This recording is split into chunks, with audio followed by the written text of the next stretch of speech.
তো একবার হয়েছে কি, দুটো পাখি নিজেদের মধ্যে কথা বলছিল।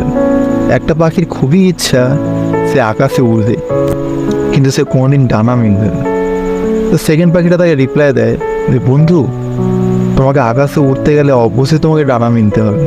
তো আমাদের বিশ্বাসী জীবনেও আমরা অনেক সময় এই কাজটা করি না, যে কাজটা না করলে আমরা প্রভুর সম্মুখে আমরা যেতে পারবো না, প্রভুকে জানতে পারবো না, প্রভুকে বুঝতে পারবো না। সেই কাজটা হচ্ছে প্রার্থনা। ঈশ্বরের বাক্য, পবিত্র শাস্ত্র বাইবেল কি বলে এই প্রার্থনার বিষয়? পবিত্র আত্মার দ্বারা পরিচালিত হয়ে মনে প্রাণে সবসময় প্রার্থনা করো। এই জন্য সজাগ থেকে ঈশ্বরের সমস্ত লোকদের জন্য সব সময় প্রার্থনা করতে থাকো। তোমরা দেখলে বন্ধুরা, ঈশ্বরের বাক্য প্রার্থনা করার বিষয়ে কি বলছে, এটা আমরা সব সময় প্রার্থনা করি, যে কোনো মুহূর্তে, যে কোনো সময় আমরা প্রার্থনা করি।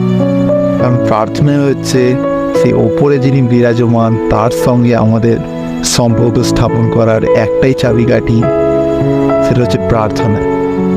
সেটা বন্ধুরা, প্রত্যেক দিন প্রত্যেকটা সময় আমরা প্রার্থনার মধ্যে থাকবো, যা কিছু করি না কেন প্রার্থনার মধ্যে থেকে করব। কারণ প্রার্থনাই আমাদেরকে উপরে উঠতে সাহায্য করে। সকলকে জয় যিশু। প্রার্থনা করবো আমরা প্রত্যেক নিয়ত, প্রত্যেকটা দিন।